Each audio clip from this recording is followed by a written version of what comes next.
आज महाराष्ट्रातल्या अनेक भागातनं विशेषतः गडचिरोली, चंद्रपूर, नागपूर, त्याच्यानंतर हिंगोली, परभणी, अहिल्यानगरमधनं राहुरी, पुणे जिल्ह्यातनं दौंड, त्याचबरोबर अणुशक्तीनगर, शिवाजीनगर, नंतर आमचं वाडा, पालघर जिल्ह्यातलं वाडा आणि शहापूर, अशा वेगवेगळ्या भागातनं अनेक सहकाऱ्यांनी राष्ट्रवादी काँग्रेस पक्षामध्ये प्रवेश केलेला आहे। बरेच दिवस म्हणजे दर आठवड्याला प्रवेश होत असतात।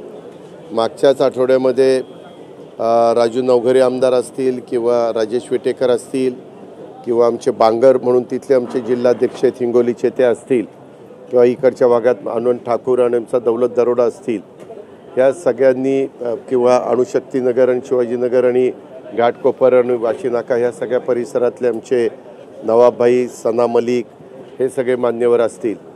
तसंच आमचे तनपुरे साहेबांनी पक्षामध्ये प्रवेश केलेल्या राहुरीचे ते असतील किंवा आमचे तिथं ह्या संदर्भामध्ये बाबा आत्राम गडचिरोलीचे असतील, आमचा रवींद्र वासेकर असेल, तसंच आमचे चंद्रपूरचे काही सहकारी असतील।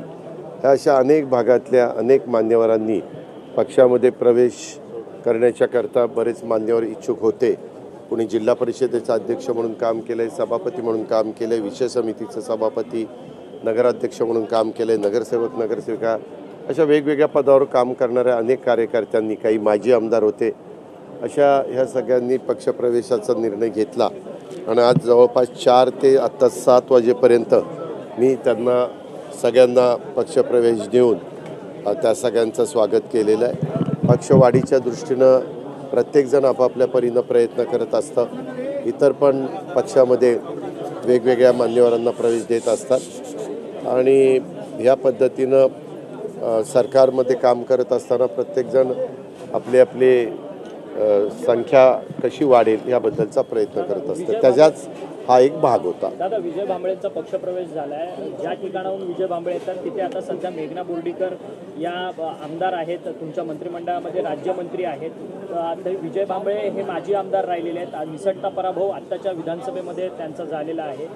तुम्ही आता पक्षप्रवेश करून घेताय। आगामी काळात विधानसभेची निवडणूक कधी आहे बाळा? 4.5 वर्षांनी। त्याच्या आधी आमची जिल्हा परिषद आहे, तालुका पंचायत आहे, नगरपालिका आहे, महानगरपालिका आहे, मार्केट कमिटी आहे, सहकारी संस्थांच्या निवडणुका आहेत। तुम्ही उगीच त्याला आता आमचे शंकर मांडेकर मुळशी भोर वेल्ह्यातनं निवडून आले, त्यांच्या विरोधात संग्राम थोपट्यांना आम्ही पराभूत केलं। संग्राम थोपट्यांनी पण भाजपमध्ये प्रवेश केला। आत्ता दत्तामामा भरणेंनी ते माने म्हणून प्रवीण मानेला पराभव केला, त्यांना पक्षामध्ये प्रवेश केला। तुम्ही हे जण त्याचा अर्थार्थी काही लावू नका, ह्याच्या काही दुरान्वयी पण संबंध नाही। मी सुरुवातीला सांगितलं की प्रत्येकजण आपापल्या परीनं आपापला पक्ष वाढवण्याचा प्रयत्न त्या ठिकाणी करत आहे आणि हे महायुतीचं सरकार आहे।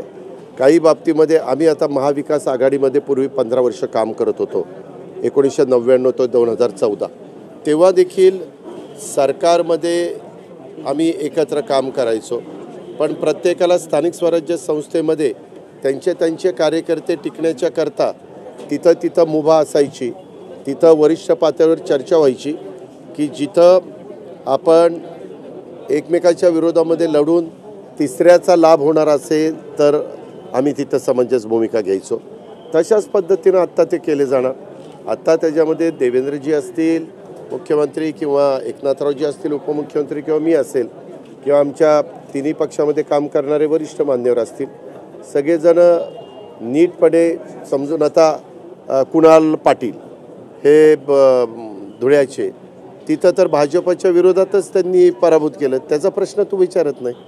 आता भाजपच्या विरोधात तो काँग्रेसचा उमेदवार होता ना, तुम्ही देखील त्यांना गळ घातलेली होती। मी त्याच्यामध्ये गळ घातलेली असली, आम्ही गळ कुणाला घालत नाही। प्रत्येकाला संविधानाने अधिकार दिलेला आहे कुणाला कुठं जायचं आणि कुठं काय करायचं। त्याच्यामध्ये त्यांनी त्यांच्या उद्याचं भवितव्य काय आहे ह्या सगळ्या गोष्टीचा विचार करून त्यांनी त्यांचा निर्णय घेतलेला आहे। प्रत्येकाला आपापला निर्णय घेण्याची मुभा आहे आणि हे आज नाही, जसं देशाला स्वातंत्र्य मिळालेलं आहे तसं वेगवेगळे राजकीय पक्ष काम करतात काही सत्तेवर असतात, काही विरोधी पक्षात असतात आणि त्या पद्धतीनं काम चाललेलं असतं. दादा तुम्ही हिंदी सक्तीकरणाच्या 57,000 कोटीच्या पुरवण्या मागल्या त्यामुळे काय 57,000 कोटींच्या पुरवण्या मागल्या ती काळजी करू नका, ते जबाबदारी आमची आहे. आम्ही त्याच्यातून कसा मार्ग काढायचा, जे काही सूत्र ठरवून दिलेलं आहे त्या सूत्राच्या बाहेर न जाऊन देता आर्थिक शिस्त कशी राहील हा प्रयत्न आम्ही त्या ठिकाणी करू. आपण काही काळजी करू नका. दादा हिंदी सक्तीकरणाच्या संदर्भात तुम्ही म्हटलेलं की आंदोलनाची वेळ येऊन देणार नाही आणि जी आर मात्र रद्द झाला, परंतु आता दोन ठाकरे बंधू एकाच मंचावरती विजयी सभा करण्याकरता येणार आहेत. याकडे या दृष्टिकोनातून कसं पाहता? हो का, उद्याच्याला प्रत्येकाला अधिकार आहे. आज आंदोलन कशाचं होणार होतं 5 तारखेला की ते थांबवावं म्हणून जी आर रद्द केला मुख्यमंत्र्यांनी, ते थांबलेलं आहे. आता पहिल्यांदा त्यांनी डिक्लेअर केलं की बाबा आम्ही काही काढणार नाही.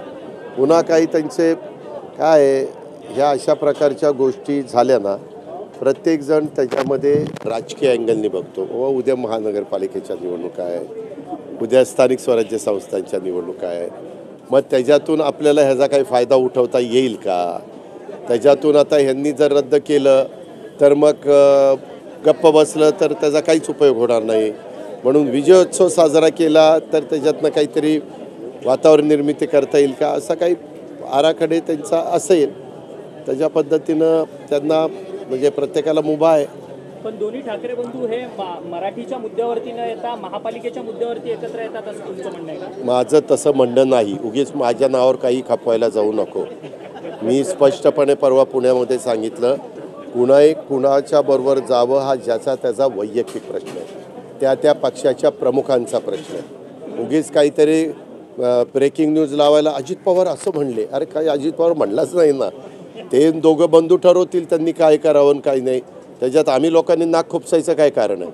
दादा रायगडच्या पायथ्याची निजामपूर ग्रुप ग्रामपंचायत आहे, त्या गोपीचंद पडळकर असं म्हणतात की आता नाव बदललं पाहिजे आणि या संदर्भात तुम्ही मागणी जेवढ्या व्यक्ती असतात, जेवढी मतं असतात, प्रत्येकजण आपापल्या पद्धतीनं तिथं भूमिका मांडण्याचं काम करत असतं. सरकार शेवटी सर्व अर्थाने विचार करून निर्णय घेत असतं. आता तुम्हाला माहिती आहे की मागं छत्रपती संभाजीनगर करत असताना उद्धव ठाकरे साहेबांच्या नेतृत्वाखाली संभाजीनगर करण्यात आलं. त्याच्यानंतर पुन्हा एकनाथराव शिंदेंच्या नेतृत्वाखालचं सरकार आलं आणि त्यांनी छत्रपती संभाजीनगर केलं. उस्मानाबादचं धाराशिव केलं, अहमदनगरचं अहिल्यानगर केलं. अशा वेगवेगळ्या गोष्टी करतात. आपल्यात तुम्ही जर बघितलं उत्तर प्रदेशमध्ये देखील अनेक जिल्ह्यांची नावं मायावती ज्यावेळेस चीफ मिनिस्टर होत्या त्यावेळेस त्यांनी बदललेली आहे. आता पूर्वी आपल्या मुंबईला बॉम्बे करायचे, आता मुंबई असं करायला लागले. किंवा पूर्वी पुण्याला पुणा करायचे, आता पुणे. किंवा चेन्नईला मद्रास आपण म्हणायचो. किंवा बेंगलोर तर आता बंगळुरू असं काहीतरी विचार. तर त्या लोकशाहीमध्ये ते लोकांनी त्यांना निवडून दिलेलं असतं आणि लोकशाहीमध्ये जनतेचा आदर करून राज्य करताना निर्णय घ्यावे लागत असतात. त्या पद्धतीनं लोक मागण्या करत असतात. त्या मागण्या योग्य वाटल्या तर निर्णय होतात, नाही वाटल्या तर निर्णय होत नाही. दादा संग्राम जगताप आज तुमच्या भेटीसाठी आलेले मंत्रालयात, तुम्ही भेटायला एक आठवड्या अगोदरच त्यांना संदेश पाठवलेला, परंतु त्यांच्या प्रखर हिंदुत्ववादी भूमिकेवरतून सगळ्यांनी नाराजी व्यक्त केली. तुम्ही अजिबात काहीतरी सांगत जाऊ नका. मागच्या मंगळवारी बोलवलं होतं तेव्हा तिथं पालखी येणार होती. आपल्या सगळ्या महाराष्ट्रामध्ये ज्यावेळेस आपल्या शहराच्या परिसरातनं कोणतीही पालखी, आता आमच्या भागातनं तुकोबा महाराजांची पालखी जाते, संत तुकाराम महाराज. पलीकडे जेजुरी वगैरे तिथनं संत ज्ञानेश्वर महाराजांची जाते. बारामतीतनं सोपान काकांची पण पालखी परवा गेली. अशा वेगवेगळ्या संतांच्या पालख्या जात असतात. तसं त्यांच्याही भागातनं काही पालख्या चाललेल्या होत्या. त्याच्यावर त्यांनी मला सांगितलं की दादा आज मला इथं काम आहे, पण मी पुढच्या मंगळवारी नक्की भेटेन. त्या प्रकारे तो भेटायला आलेला होता. चर्चा माझी त्याची झाली. मी त्याला जे काही सांगायचं ते सांगितलेलं आहे. त्यांनी ते समजून घ्यायचं मान्य केलेलं आहे आणि त्यांनी कदाचित प्रेसला सांगितलं पण असेल की बाबा अजित पवारांचं माझं बोलणं झालं, अजित पवारांनी काही सूचना मला केलेल्या, त्या प्रकारे पुढची वाटचाल राहील. त्यांची प्रखर हिंदुत्ववादाची भूमिका तू काळजी करू नको रे, तू बाकीचे जास्त प्रश्न विचारू नको. मग तू असे काही प्रश्न विचारायला लागले की मी निघून जाईल. मी तुला स्पष्ट उत्तर दिलेलं आहे की संग्राम जगताप मला सकाळी भेटलेले, आमची व्यवस्थितपणे चर्चा झालेली आहे. मी त्याचं म्हणणं जाणून घेतलं, पक्षाची भूमिका मी त्याला समजून सांगितलेली आणि त्या पद्धतीनं तो त्या ठिकाणी वागेल.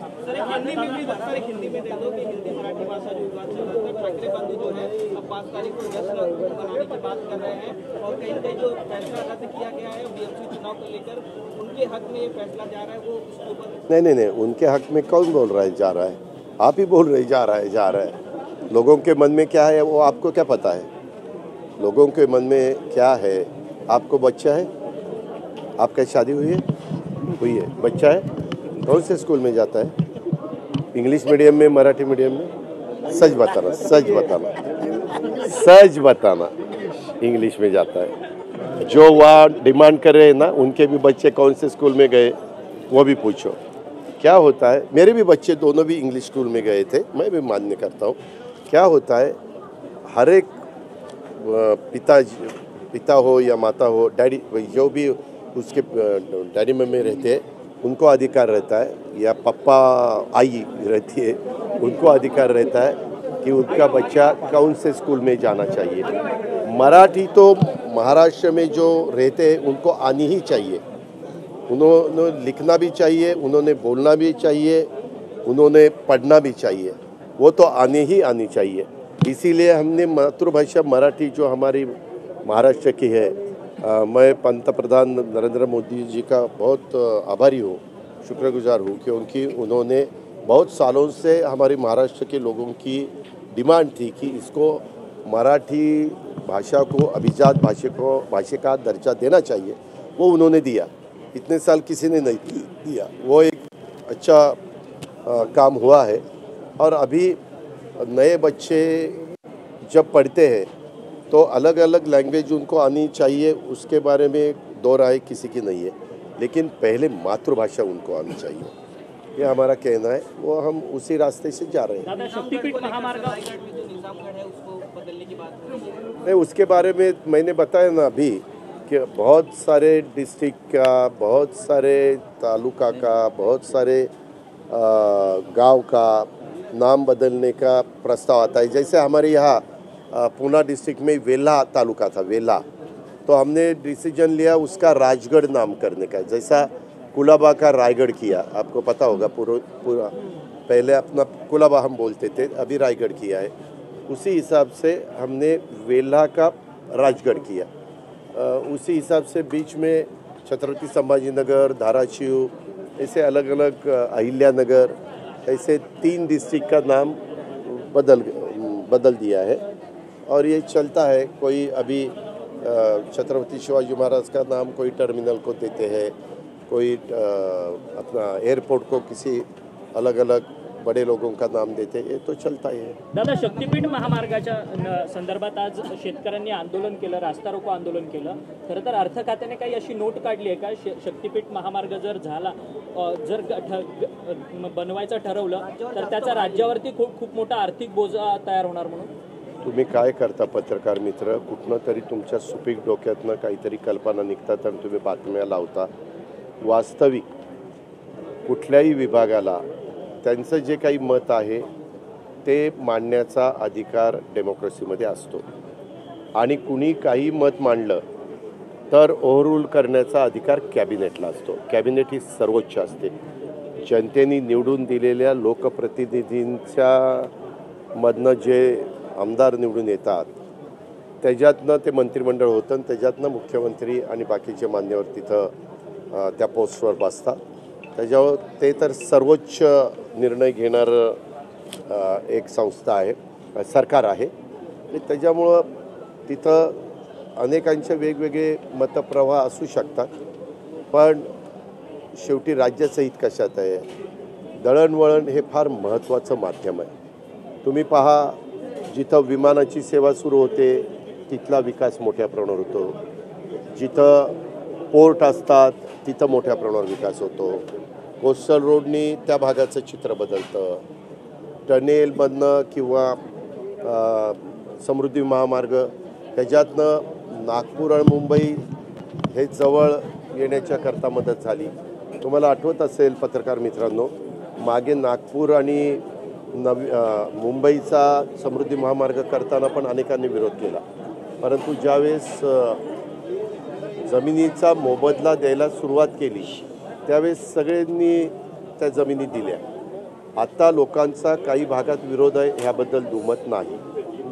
लोकशाहीमध्ये काम करत असताना, धरणं करताना, विमानतळं करताना, इवन वाढवण बंदर करताना किंवा कोस्टल रोड करताना किंवा कुठलाही अटल सेतू करताना, अनेक प्रकारचे डेव्हलपमेंट करताना ज्यांच्या जमिनी जातात, इवन नवी मुंबई ज्यावेळेस वसवली त्यावेळेस तर किती आंदोलनं झाली तुम्हाला आठवत असेल.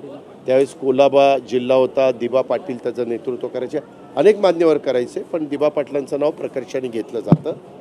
आणि त्यामुळं लोकांच्या मनामध्ये ज्यांच्या जमिनी जातात त्यांच्या भावना तीव्र असतात आणि ते तिथं व्यक्त करण्याचा त्यांना लोकशाहीमध्ये अधिकार आहे. त्याच्यामुळं त्यांनी आज त्या तुम्ही ज्या वेगवेगळ्या चॅनलला बातम्या दाखवत आहेत तिथं ज्यांच्या जमिनीचा रस्ता जातो, काही भागातनं पाठिंबा आहे, काही भागामध्ये जिथं अल्पभूधारक आणि अत्यल्पभूधारक शेतकरी आहे, विशेषतः कोल्हापूर जिल्ह्यातल्या काही लोकांचा तिथं विरोध आहे. अशा पद्धतीनं काही भागामध्ये जमिनीचा मोबदला जास्त मिळतो आणि तिथं इरिगेशन नसेल तर त्या लोकांचा इतका विरोध राहत नाही. पण जिथं इरिगेटेड लँड आहे आणि त्यांचं संपूर्ण संसार आणि कुटुंब त्या जमिनीच्या उत्पन्नावर अवलंबून आहे, त्यांच्या भावना, त्यांची बापदाद्याची इस्टेट असते, जमीन असते, पूर्वांपार पिढ्यानपिढ्या ती चालत आलेली असते, त्याच्यामुळे त्यांच्या भावना वेगळ्या असू शकतात. धन्यवाद. आज त्याच्याबद्दलचा मुद्दा चेतन तुपे साहेबांनी उपस्थित केलेला होता. त्याच्यात राज्याचे प्रमुख या नात्याने देवेंद्र फडणवीस साहेबांनी SIT घोषित केलेली आहे. SITमध्ये तिथं IPS वरिष्ठ पोलीस अधिकारी महिला, जसं तुम्हाला आठवत असेल मागं एकदा एका जिल्ह्यात काही गोष्टी घडल्या होत्या त्यावेळेस मीरा बोरवणकरांना तिथं त्याची चौकशी करायला सांगितलेलं होतं. तर महत्त्वाच्या IPS ऑफिसर लेडीज यांना त्या SITचं प्रमुख करून ते काम राज्य सरकारने सोपवलेलं आहे. सरकारने ती गोष्ट अतिशय गांभीर्याने घेतलेली आहे. आम्ही आता त्याच्यामध्ये तिथल्या मुलींना, पालकांना आव्हान करतो आहे की एका मुलीने धाडस दाखवलं, अजून एक मुलगी पुढं आलेली अशी माझी बातमी आहे. मी त्याच्याबद्दल कलेक्टर आणि SPंशी मला ती बातमी कळल्या संपर्क ठेवून आहे. मी त्यांना सांगितलेलं आहे कुठल्याही परिस्थितीमध्ये कुठलाही राजकीय हस्तक्षेप कोणी केला तर त्याला अजिबात तुम्ही दबावाला बळी पडू नका. त्याच्यामध्ये पार खोलवर जाऊन त्याच्यामध्ये जे कोणी कुठल्याही राजकीय पक्षाचे असू द्या, परंतु हे जे काही नराधम आहेत हे मुलींच्या जीवनाशी खेळतात, त्यांचा छळ करतात, त्यांची पिळवणूक करतात, अशांना कडक शासन झालंच पाहिजे. आणि त्याच्यातनं एवढं कडक शासन झालं पाहिजे की मेसेज असा गेला पाहिजे की परत कुणाचं दुसऱ्याचा अशा गोष्टी करण्याचं धाडस पण होता कामा नये. धन्यवाद.